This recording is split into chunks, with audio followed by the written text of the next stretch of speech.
Hi, I'm Nick Holmes. I played Robert. More importantly, I'm a Gilmore fan.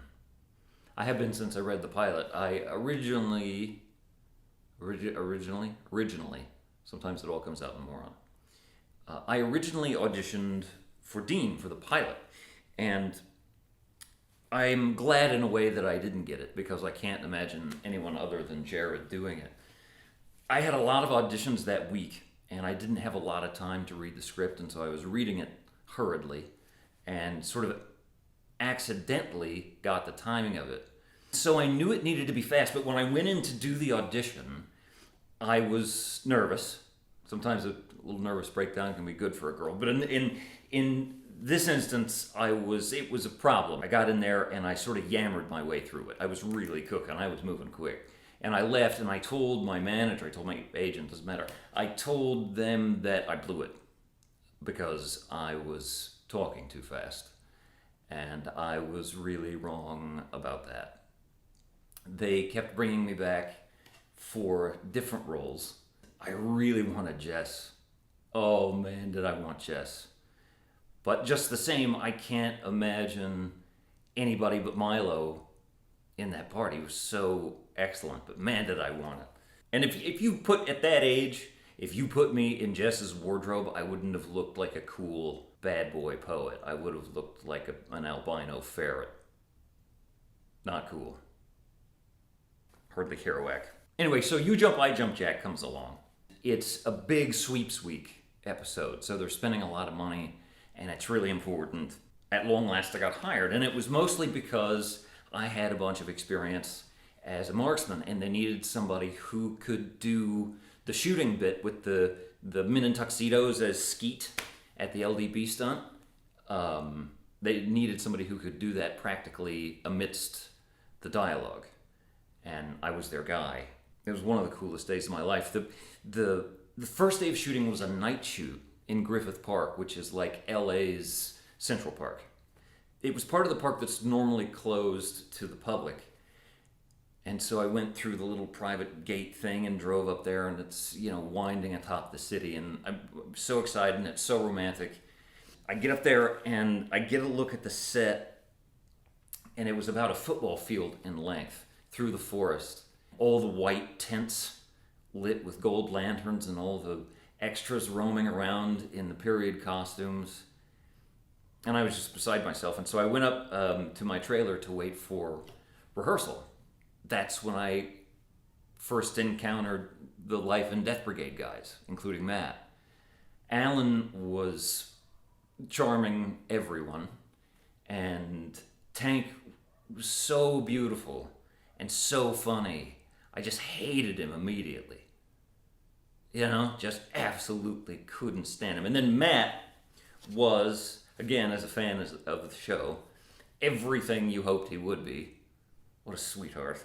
It was a fast friendship for all of us. It was lightning in a bottle, just that social gathering, let alone the fact that we all got to do this cool thing together that lives on, to my great pleasure. It was my first on-set rehearsal for a primetime television show that's dialogue-centric.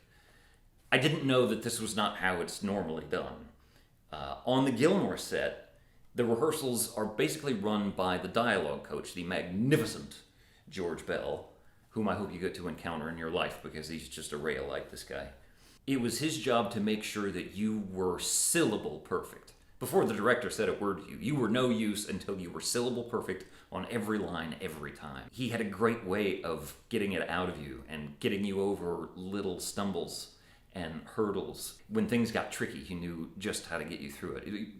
Terrific at his work, and a great actor too. That's when I first met Alexis, whom the moment she looks at you, you fall in love with her. What an angel of a face and those enormous saucer eyes. And she had just gotten the pages, I think that morning. By the end of a couple of read-throughs, she was word perfect. Everybody in that cast were dialogue machines. They could just memorize so quickly. They were just so in practice. I was very impressed by that. I I've had a crush on Kelly Bishop for 30 years. 30 years. Edward Herrmann. What a terrific gentleman. What a privilege to know him at all. Wow. The first setup for me was the wide shot when she emerges from her tent and she's got a little notepad and she's trying to interrogate people she passes by who are ignoring her. And she walks up to a tent that I'm just emerging from with a drink. Big surprise. You know, my only job in the scene is to walk out of the tent, stand still, and she comes in and, dialogue's underway. And we only did it twice, and I'm certain that they used the first one because if you watch it again, you'll see me come out of the tent, land in the scene. My left arm continues to swing for the entirety of the shot as though I'm still walking. And every time I look at that beautiful shot, all I see is that arm. Anyway, you can't win them all. Lauren, are you there? Shows me money. I had to go back to re-record the last line of that scene because after they had it all cut together and it was otherwise finished, they thought it sounded too much like bloody whore, that woman, instead of horror. And that was another George Bell trick. He said, turn it into an A, and then it will sound right. No one will notice. Because when I got to the booth, it still sounded like I was saying bloody whore, that woman. And so bloody horror, that woman. That would have not been appropriate for the show. Though Miss Patty could have said that line. Miss Patty could have got away with it. Anyhow, start to finish, it was just an extraordinary experience for my first episode of television to be Gilmore Girls, a show that I still revere and love and turn on when I need a friend. It was just magic. I got a flat tire at like 4 o'clock in the morning, leaving that first night. And I was so euphoric, it didn't even matter. It couldn't have been less trouble. And after Gilmore Girls, like I said, we were fast friends. My life really changed. My entire social circle is Gilmore-centric somehow.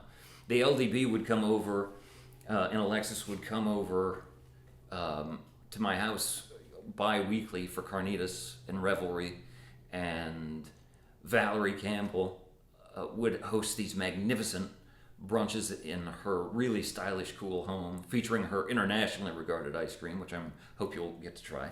If not, get the book. She wrote a book. She'll tell you all about it. Maybe she wrote 2 books. There are books. There's ice cream and books. She will tell you about it. She will. I did finally befriend Liz Torres.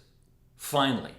After years of her avoiding me like the plague, we finally became really, really close friends. Her and Stan Zimmerman and I see each other at the same time pretty regularly. And Stan Zimmerman, who wrote the You Jump, I Jump, Jack episode and invented my character, Robert, Team Robert forever. That's right. Robert's named after his nephew, Robert, so there's a real Robert walking around. I actually got to meet him. Very handsome man of the world. Sean Gunn and I are also extremely close, and what an extraordinary artist he is.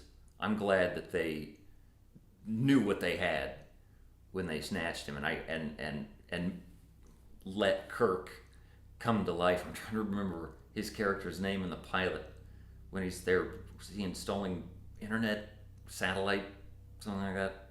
Sean Gunn's one of the finest actors in this city.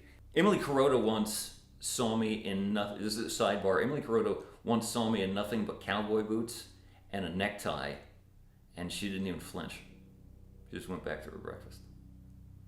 So I have yet to impress her, but I'm trying. Really trying, Emily. I'm nice. Again, fan of the show, Fan of the show forever. Though I still haven't seen season 7.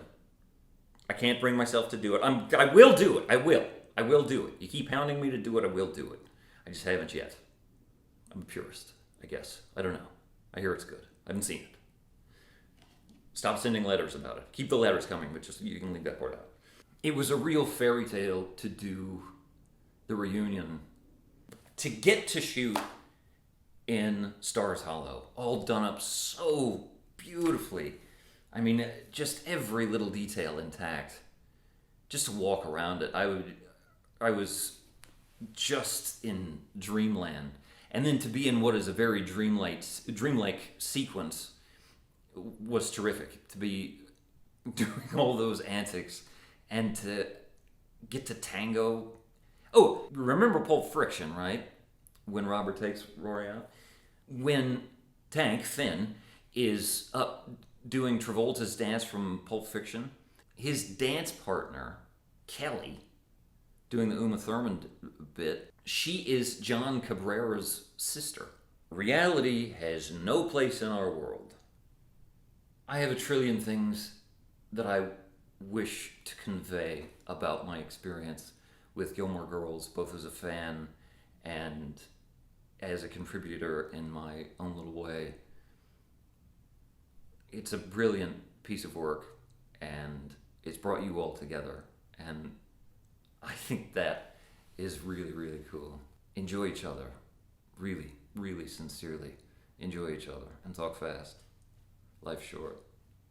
A moment of appreciation for the Team Robert representatives among you. Respect them. They know the real truth about things. Sincerely, have fun. I'll catch you soon. In omnia, paratus. Oh, this is a jumbo coffee morning.